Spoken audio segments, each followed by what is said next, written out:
Good afternoon, everybody. It's a pleasure for me to chair this session.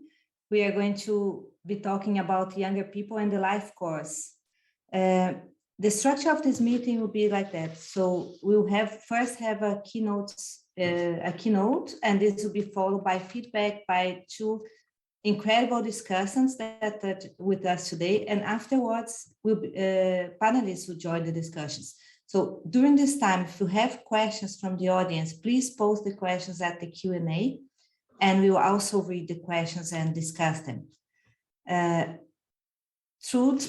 Professor Trude Lappegård, she is professor of sociology at the University of Oslo, and she'll give us the keynote. Trude, the floor is yours. Thank you. Okay, first of all, thank you for inviting me. Today I'm going to talk about the relationship between global uncertainty and young people's fertility intentions with a focus on Norway. I will be using information about whether people are worried about global issues such as climate change, economic uncertainty, and political extremism, and ask whether such worries influence young people's childbearing plans. This study is something I'm working on together with Lars Dommermuth and Axel Peter Christensen. Okay, so I continue. So our starting point is the rapid drop in fertility in Norway during the last 12 years. As Norway is a country with a generally good and stable economy and labor market, as well as generous family policies for families with young children, this drop has been seen as very puzzling. When decomposing the decline, no group stand out as causing the drop. To some extent, there is a steeper decline in the transition to parenthood and in the younger age groups, which means that we are more interested in looking at the people in their younger ages than those that already have children. And this leaves us with some new questions. And here we focus on one of these questions, namely to what extent people's fertility intentions influenced by their subjective perceptions on global uncertainty. Uncertainty comes in different forms. First, we can talk about objective economic uncertainty, which can be measured based on employment situation and income. Numerous studies have shown that people experiencing economic uncertainty are more likely to postpone having children until their situation is more stable. However, such objective measures do not necessarily capture people's own perceptions about their situation or their understanding of whether the world is more uncertain or not. Following the narrative framework, people's fertility decisions will, in addition to consider their current situation, be influenced by their perceptions about the future. And studies have shown that different economic narratives of the future affect people's fertility intentions in Norway, where those exposed to a negative economic narrative report lower fertility intentions than others do. In this study, we assume that young adults' decisions to have children are increasingly influenced by global issues. Today's world is much more connected than ever before, and when making decisions, we are likely to also take events and conditions in other countries than our own into account. This is built on an insight that globalization, social media, and new digital technologies have brought the world closer together. And individual life course decisions are nowadays not only embedded in the local, but also global context. An increase in global economic and political uncertainty may cross borders, and despite a stable national or local economy, individuals may perceive higher economic uncertainty.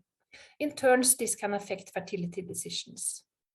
For instance, if people observe uncertainty in the world economy or other global issues, such as the climate crisis, this may reduce their faith in the future of their own society as well. Thus, we ask, to what extent is people that are worried about global issues, do they have lower fertility intentions than others do? And for which condition is there such a relationship? You may have heard about the movement of women on birth strike because of the climate changes. So in this study, we are able to say something about whether young people worry about the climate are more likely to say that they do not want to have children than others. To capture global uncertainty, we use a battery of questions asked in a national survey asking, looking at today's situation and thinking about the future, how much does the following worry you? And the different conditions are terrorism, climate change, overpopulation, economic crisis, increased number of refugees, high unemployment, organized crime, military conflicts, global epidemics, weakened democracy, increased social inequality, and political extremism. For each of these items, the response options were very worrying, somewhat worrying, not particularly worrying, and not at all worrying. We use data from the Norwegian Generation and Gender Survey collected in 2020. The sample includes childless men and women aged 20 to 29 years. The dependent variable is total number of children intended, and the explanation variable is global uncertainty, where we distinguish between being worried and not being worried. This figure shows how the sample responded to the question about global uncertainty. Green means not worried and red means worried. The different conditions are sorted after level of worries. And interestingly, there is a large variation in what people are worried about. At the top, we find worries about climate change, followed by global epidemics, high unemployment, and political extremisms. At the bottom, we find overpopulation, organized crime, and terrorism. What people are worried about would of course be influenced by the current situation when being asked. And for instance, when the Norwegian GDS was conducted, Norway had just gone into the second lockdown of the pandemic. So if asked today, some of these issues might change the ranking.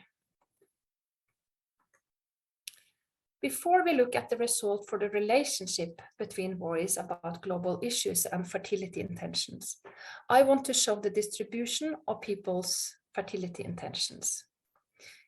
The majority of all young people between the age group of 20 to 29 want 2 children, which is in line with the strong 2-child norm in Norway. And there is only a small proportion that do not want to have children at all, while a third want 3 children or more. So to the results for the relationship between being worried and fertility intention. So this figure, we show calculated total number of intended children by global issues to worry about from several linear regression models. The bars in strong colors are statistically significant. The different issues are sorted after what people are most worried about, with climate changes on the top. Among the 3 issues that the young people are most worried about, climate change, global epidemics, and high unemployment, those that are worried have lower fertility intentions than those not worried. In addition, there is also differences in fertility intentions between those worried and those not worried about economic crisis and overpopulation. So in this study, we asked to what extent people are worried about global issues, whether they have lower fertility intentions than others, and for which issues is there such a relationship. And yes, this study shows that worries about global issues do influence people's fertility intentions, but not all issues create differences. The issues that people were most worried about created the strongest differences. This means that young people do not only make decisions about childbearing based on their current situation or prospect about their own future where they live, but also about global issues that could influence their future. Last, to follow up on the question about the birth strike because of the climate change. And it should be noted that although we do find that those worried about climate changes have lower fertility intentions than those not worried, there is no indications that there is any birth strike. For that, the differences are too small, and also those worried about the climate changes in Norway want to have more than 2 children on average. Thank you. Thank you, Trude, for this fascinating presentation. I would like now to invite our discussants to contribute. We have here today 2 excellent discussants. The first one is Mr. Ivailo Kalfin. He's the Executive Director of Eurofound, the European Foundation for the Improvement of Living and Working Conditions. And we also have here today with us Dan Moxon. He is the Director of the organization People, Dialogue and Change, based in the UK. So, Mr. Ivailo, would you start the discussions? Thank you very much, Daniela. Thank you also for the invitation. Very interesting presentation.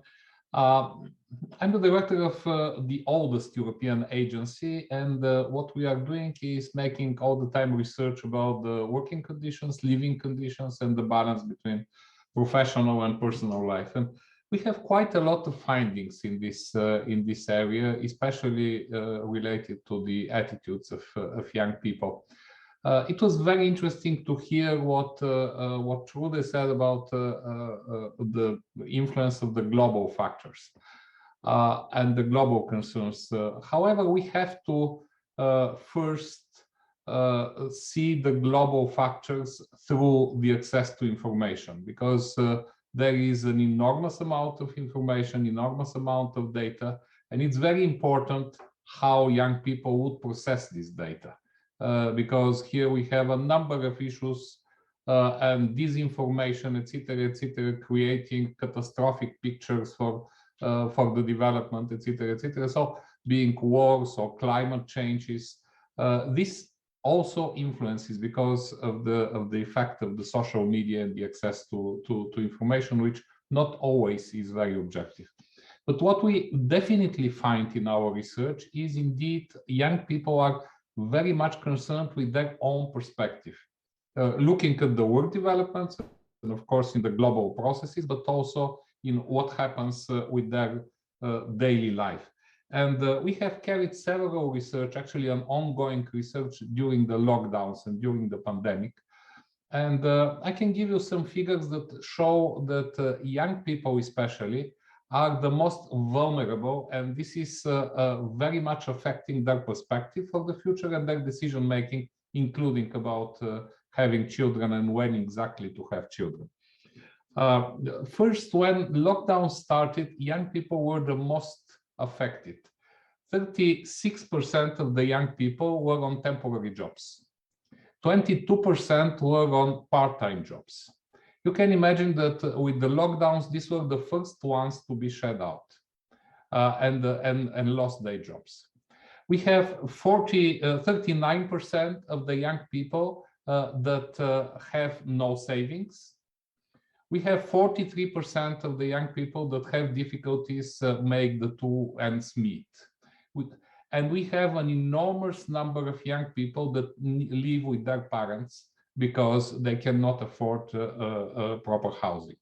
So when making decisions about their future, creating families, this is not only when having children, but also when creating families, it has to do with the perspective at work, with the perspective that you have a stable job that would eventually allow you to take care of these children, that you have the access to housing and the possibility also to assure a proper housing conditions for your family. There is the issue related with the professional advancement, and this is a general problem which delays normally the fertility age, not the fertility age, but the time when young people decide to have children. So these immediate factors and the environment in which the young people are living have a tremendously strong effect on their decision making about the future. One more fact that I could tell, which is kind of a paradox. We are studying, I mentioned the working conditions, and I thought for young people it would be the most easy to adapt to teleworking and to the distant working. Actually, our research shows exactly the opposite. You have higher level of stress in teleworking among young people, and especially higher among women, young women. Why? Because the lack of social contact, the lack of orientation, where you stay in the organization, what are your perspectives? When you are working teleworking, you are focusing on your immediate tasks, but you lose the perspective of where the organization goes. So we see an increased anxiety and increased stress among young people having to work under these conditions. So I think, for example, teleworking is something to stay. I mean, it's going to be there. Both employers and workers want it to stay, but we have to be clear with the effects it has, and especially on young people, it increases the anxiety. So the decision about having children is certainly influenced by many factors. What I could say are the immediate factors that young people are living in. Thank you so much for the very nice feedback. Dan, would you like to add? Yes, thank you very much. I must start by saying I'm slightly surprised to find myself on a panel about life courses. Our agency focuses on participatory consultation and listening to young people. But I think that's very relevant, because to paraphrase the childhood scholar, what this means is I'm interested in young people as human beings rather than human becomings, and what their experiences are now, rather than seeing youth as a feature that affects how people grow up before they become a proper citizen or a real adult.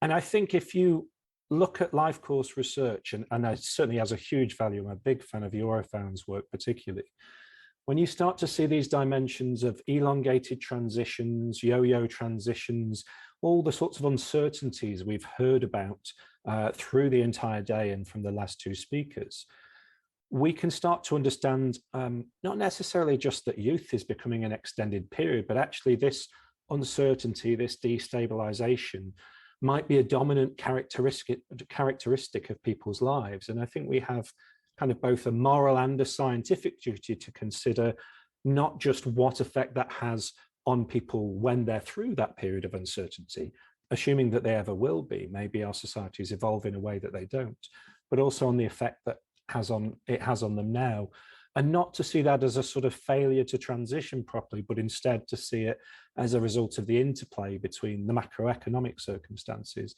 and people's everyday lives.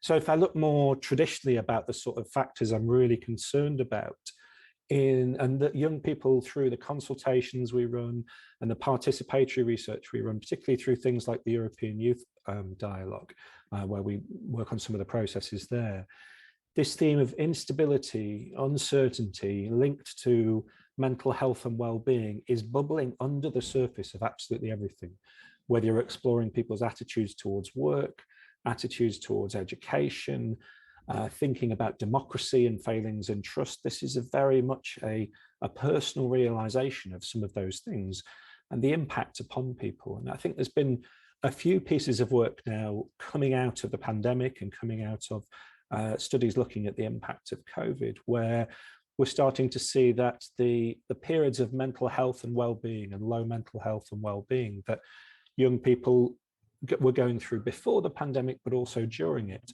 are really quite significant factors, but that they interplay very strongly with things like employment, with things like education, and the outcomes of those, and the way that these things intermingle together and influence each other. In one of the pieces of research we did for the European Youth Forum, we were talking very much about the idea of a long-term pandemic scar of those three things coming together. And listening to the main presenter today, I think, the characterization of uncertainty and its links in relation to fertility and family planning, really, I think this is the dominant theme that we perhaps need to explore in relation to young people's existences now and how that might affect our societies in future. So how do living almost in a perpetual state of crisis or uncertainty, which if you're in your 30s or 40s now, you're quite often through the prism of the news, as we just heard, being told that you're on your third or fourth once in a lifetime crisis, not another one again. How do we understand the effect that this is having on people in how they experience their lives, in how they develop their identities, and in how they navigate the decisions and choices available to them in future years? But I think we have an imperative to think of that not just as a sort of trajectory or as a transition, but almost as a very significant period of people's lives that we need to consider with the same respect we consider other parts of people's life trajectories. Thank you. Thank you so much, Dan. Trude, would you like to give us some insights before you open to the panelists? Sure. Thank you for very good comments. I sort of agree with both of you, and you had quite different approaches to it, and which I liked. Starting with the first discussion, I completely agree that there is this stepwise thing here. So it's not only the global issues that are affecting young people, but using Norway as an example, where you both have a very stable labor market, so everything should be sort of in place for young people to get established in the labor market, and unemployment is low, and you can easily get a job. At the same time, we have one of the most generous family policies when you have a child. And so the politicians are asking me now, like they have done that for several years now, when the fertility has been decreasing, what sort of policies, what can we do? And I'm saying, I don't think there is time for extending policies in Norway. You can always change the policies to make it more fair, but I don't think it's the amount of policies that would matter for more young people to start having children. And that's why we are exploring this third level of issues, which is what other stuff are affecting and how is that influencing the young people's decision making. And of course, from a policymaker perspective, that's very frustrating, because in order, if their goal is to increase fertility, to say that you have to, before that's going to happen, you have to solve all these uncertainty issues, these global issues, that's even a little too big of a task for the Norwegian policymakers. So, because you want to act, and this is more, maybe more than, as Dan was talking about, this new stage of life that we are moving into with all these uncertainty issues that we are dealing with on so many levels. Either it's war coming closer to us, whether it's an epidemic, whether it's the climate changes, whether an economic crisis. There's crisis after crisis after crisis. And how would then young people live with that uncertainty? And how can we as a society prepare young people to and cope living in such uncertainties? This is, of course, way beyond my scope of research, but maybe that's something to explore more if the goal is that more young people are having the children that they like to have. If they don't want to have children, that's their choice. But if they are not having children because there is this bigger issues that are preventing them, we should also consider that. So yes, thank you. Thank you, Trude. I would like to invite our panelists to join the debate. Perhaps you could turn your camera on. Mihail Arandarenko. Yes, you're here. Yes. He's professor of economics at the University of Belgrade in Serbia. And Mrs.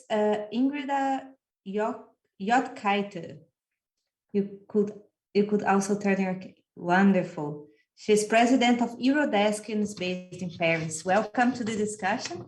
And we will be very curious to hear your insights of what have been discussed so far. So perhaps Mihail, you go first. Yes. Well, I wanted to bring a little bit different perspective, which is sort of normal because I come from, let's say, the fringes of the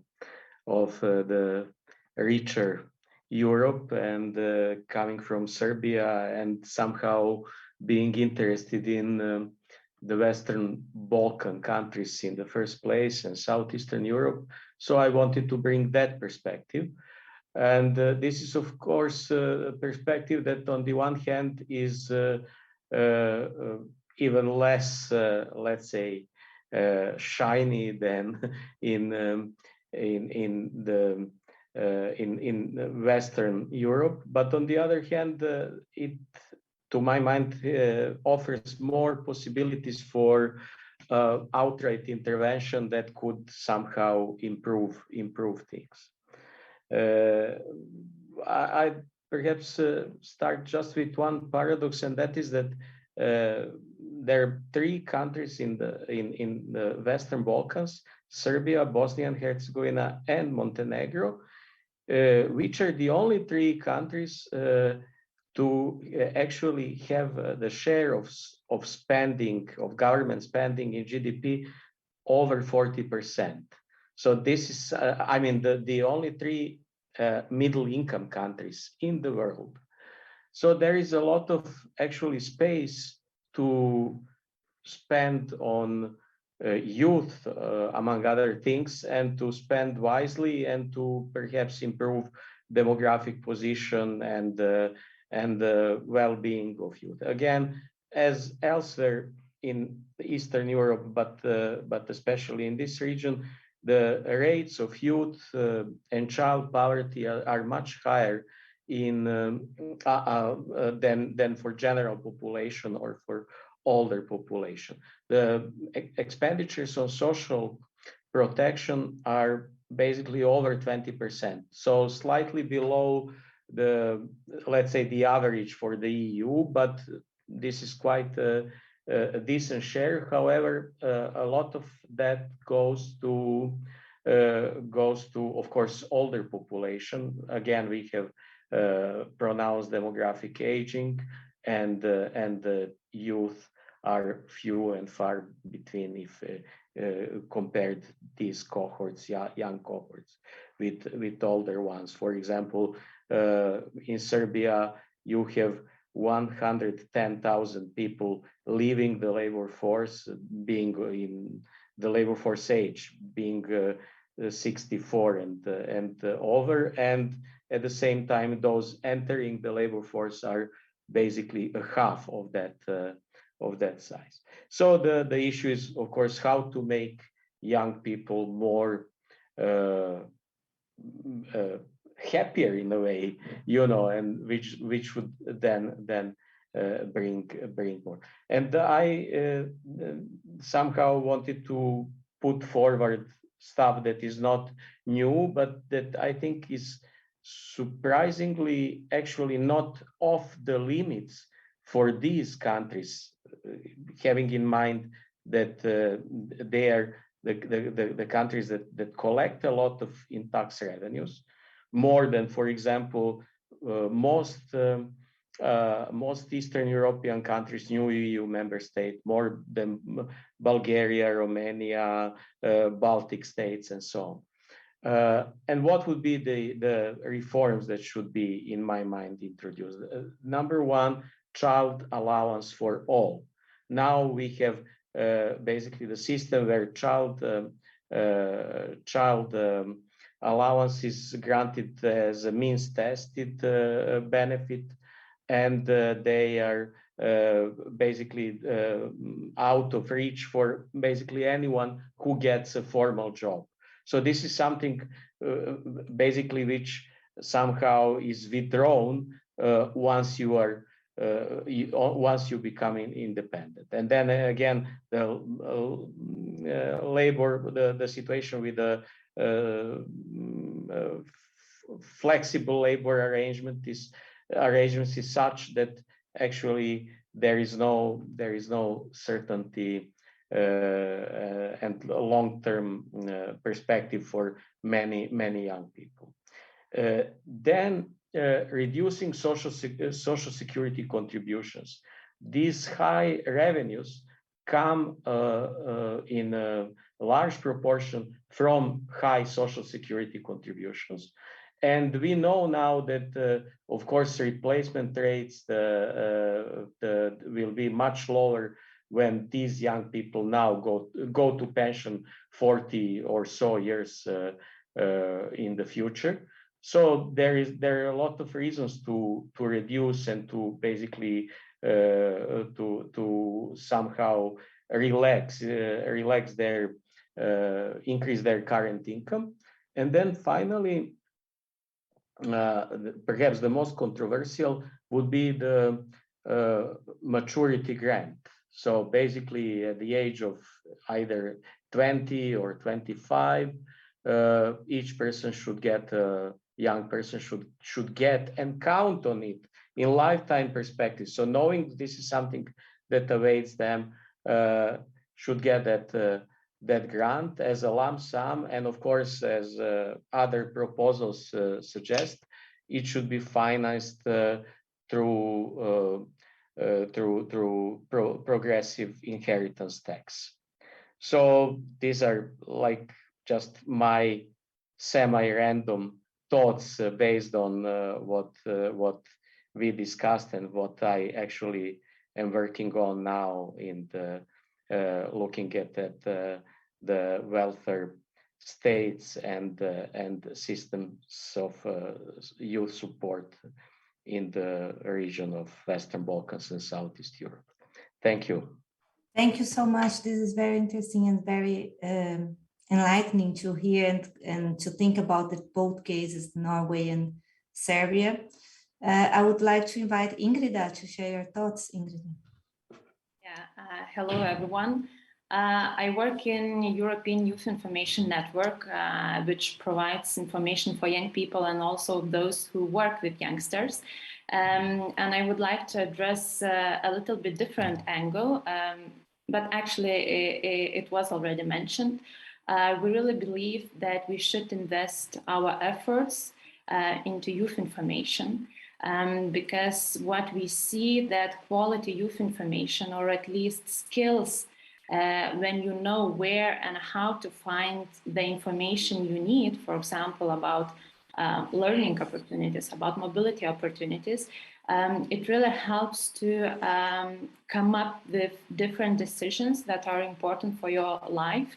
And I don't have this data if young people are happy or unhappy with some situations, but what we really know, I am happy to notice that we have the same concerns, the same topics also in our agenda where people see some worries. I mean, young people that are worried about.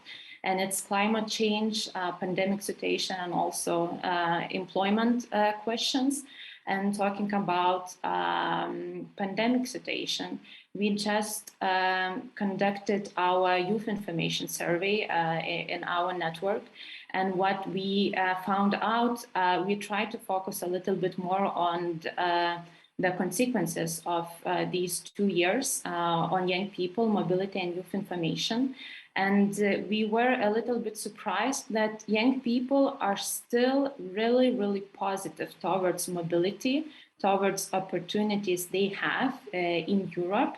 And basically like 95% state that they think that mobility or learning opportunities that young people have in Europe can help increase the quality of their life, can help increase their career and path and so on. And they don't feel that pandemic situation affected their education or work as such, but they feel that they had negative effects on their personal lives.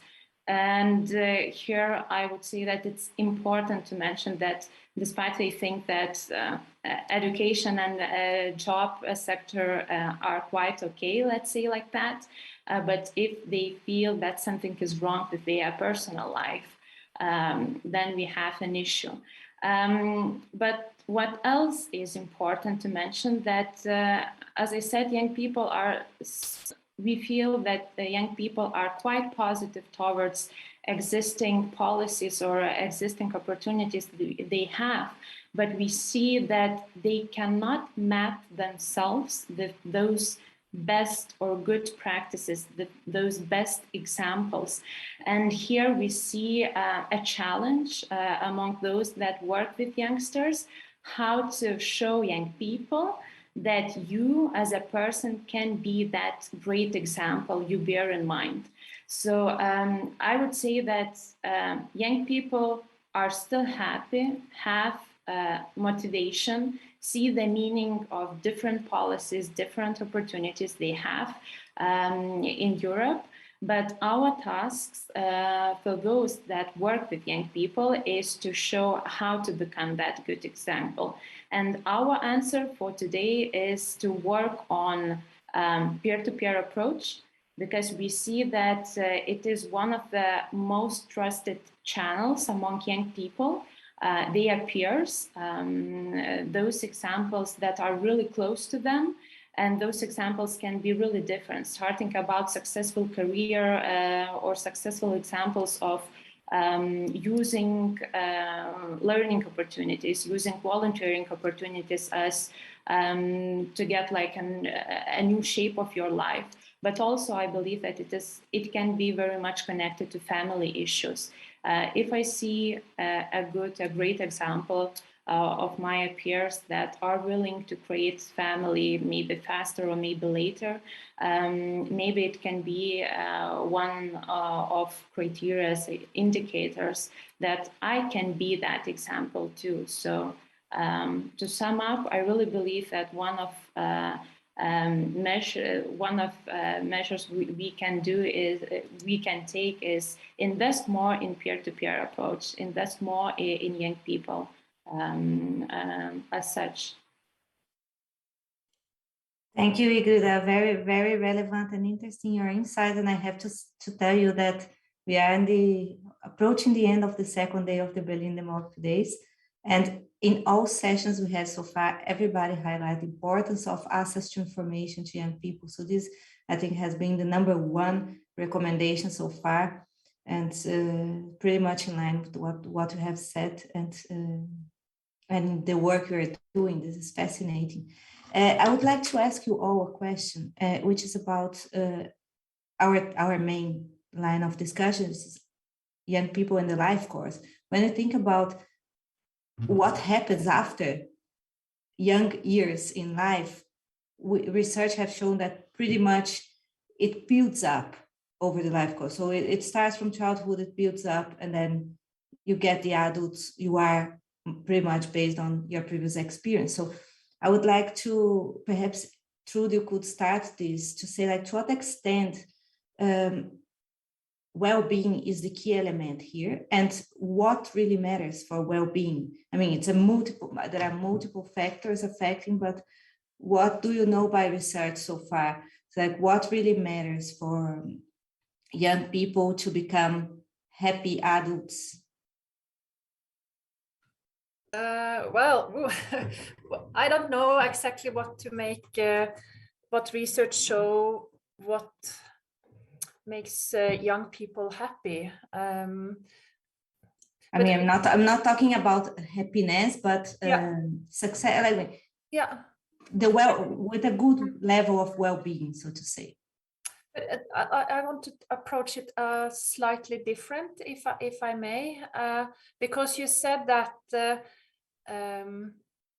over the life course things builds up, and which can then accumulate into either better or worse life satisfaction.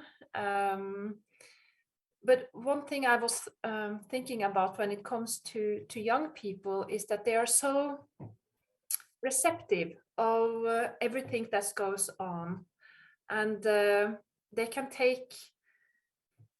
So when the news are filled with dramatic events and saying that crisis after crisis, and is there a future for the whole, for the world and the global, like the globe, they take all in, and which means that they're at the young stage, they might be more at the bottom. I don't know, but that's sort of, is that changing because of all this crisis?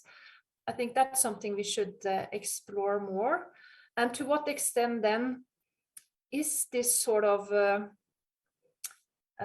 unhappiness with their own life, or they don't believe there is going to be a happy future?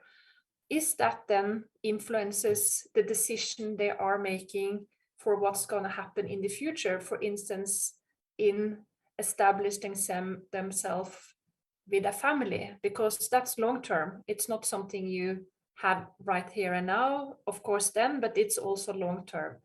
So in what ways do that come into the equation? So, but I don't have an answer for that. That's a new research question. Thank you. Thank you, Trude. Perhaps Mr. Kalfin could bring some insights from Eurofound. Yes, I'll tell you what we have in our research, but by the way, there's some very interesting pieces of research from the Harvard University about this mobility between social groups. I mean, if you are born and raised in a particular social group, is it possible to move to another one? Let's say if your family is having difficulties, financial or with housing, whether you can move to another one. And it is possible. Maybe in America it's a little bit more easy than in Europe, but if young people are determined enough, it is absolutely possible. What we find, however, is very much what we discussed so far. If you want to create good perspectives for young people, you have to decrease the number of uncertainties. And again, access to information is extremely important. Sometimes information creates additional uncertainties.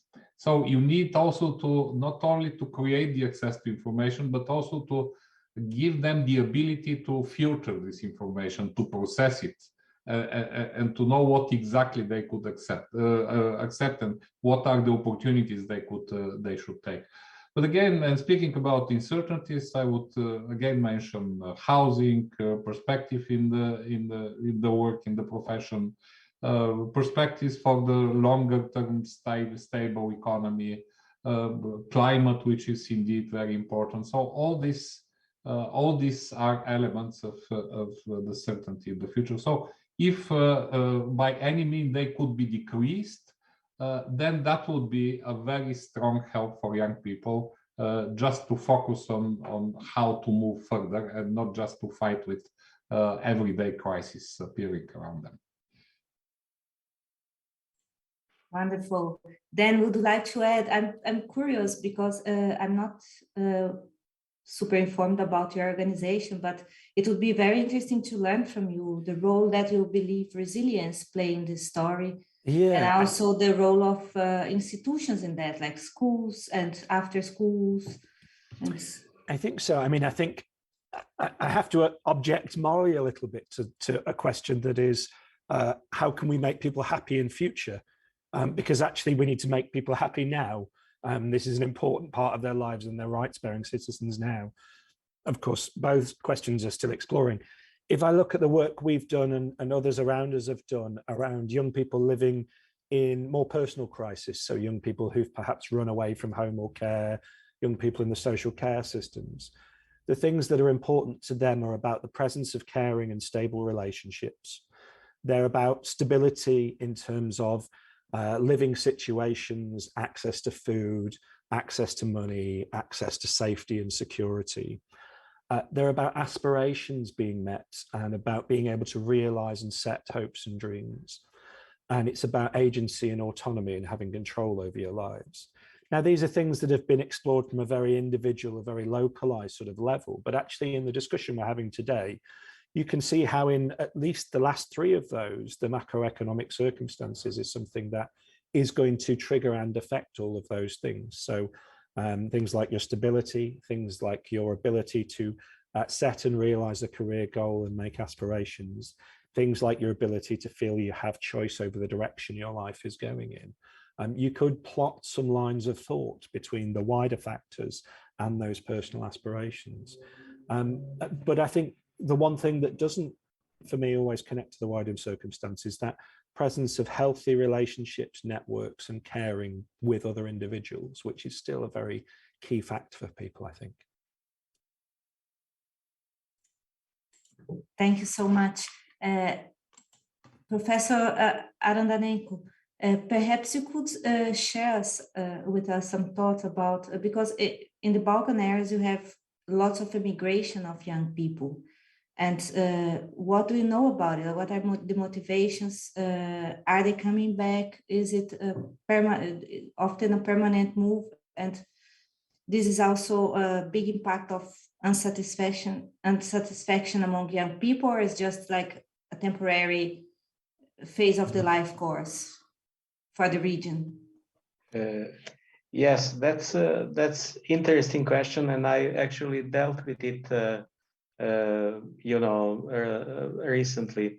And the findings surprised me because there is there used to be a common knowledge in the region that that we have the heavy brain drain, that people are leaving not to return, that I don't know, for alarming numbers growing, taken from Eurostat, like saying 50,000, I don't know, young or any Serbs, but in any case left Serbia just a couple of years ago. This is a yearly statistic and so on. But then when you dig a little bit deeper into both the data and the structure and so on, then you realize that actually, no, this is largely circular migration. So people going because there is an opportunity to make more money there. And that's number one. And number two, there is no real brain drain. If we define it technically as those who left actually are better educated than those who stayed. No, basically these are, more or less the equally educated people. And then also there is a gap between and so how do we have do we really have like almost entire cohort leaving the country? No, the net balance is actually quite modest. In Serbia, it's like 5,000 to 8,000 people net more leaving than returning, and most of the emigration is temporary, and this is partly because it's difficult to get, of course, partly because of the behavior of host countries, but on the other hand, it is also because most people are actually concerned with achieving certain goals in their own country of origin by making more money elsewhere. And some of them, at let's say those with the lowest education, this from Germany and also from Austria, they simply go to collect welfare benefits, or they calculate that if they go, I don't know, to Austria to work, all their kids will have child benefits as well, 100 euro per kid or something like that. And in Serbia or elsewhere in the region, the amounts are all low and are actually expiring once you pass the certain income threshold, quite low. So that's basically the situation that is, in my view, encouraging. And I think that just if I may, no, I won't take more of your time. Okay, thanks. Thank you very much. We have a question at the Q&A from Dr. Katrina Funst, and she's asking if you could comment a bit more about socioeconomic difference among young people, and also, let me just quickly try to translate here. It seems difficult to me that we often talk about adolescents or young people without taking into account socioeconomic and other differentiations in statements about young people's opinions, fears, attitudes, and careers. And then I saw that you said very relevant. Would you like to comment? Yes, I couldn't agree more, really. And some of that is a symptom of talking at the top level in a panel like this. If I looked at the research we did for the European Youth Forum, when we looked at young people's mental health patterns, we certainly saw that was something that we think was disproportionately affecting young women compared to young men, and was disproportionately affecting young people from marginalized groups compared to non-marginalized groups. There's a lot more work to be done on defining those differences. But I think the point was made earlier today that it is important not to homogenize young people too much. So perhaps this idea of intergenerational difference might be a stronger framing of word to use going forward. Ingrid, would you like to jump in? I guess that my colleagues mentioned everything what has to be said to this topic. That's great. We have only 6 more minutes, and Trude, you would like to say something? Yes, and I also add something about the social inequality. So I didn't mention that in my presentation today, but this is something I'm very much concerned about. And I haven't, and this is something I will explore more in the future, because I think this is becoming a more and more important issue in understanding diversity in family formation. And one hypothesis is, at least for the Nordic countries, is that social inequality is becoming more of a, it creates more diversity and more differences among those who sort of have access to their own family and those not, than there is gender differences. A little provocative, but that's something I need to get more numbers and more research behind. But there is so much changing in when it comes to who have children and who has families, when it comes to social diversity. And in the Nordic countries, men and women are becoming more equal, while there is more of a larger gap between those who have higher socioeconomic status and those without. And it's, to be clear, it's those who don't have the resources, don't have an education, they seem to be more likely to be also without a family, their own family. So yes, I totally agree that social inequality should be more on a focus when it comes to fertility and family formation among young people in the future. Thank you. Well, thank you very much. I think we are reaching our time here, so we have to conclude. I would like to thank you enormously for joining this panel, these fascinating discussions, and hope to see you soon somewhere. And yeah, thank you so much. And for our audience, we are going to have a 15 minutes pause, and then we'll continue with the next session. Thank you so much, and have a nice evening. Bye.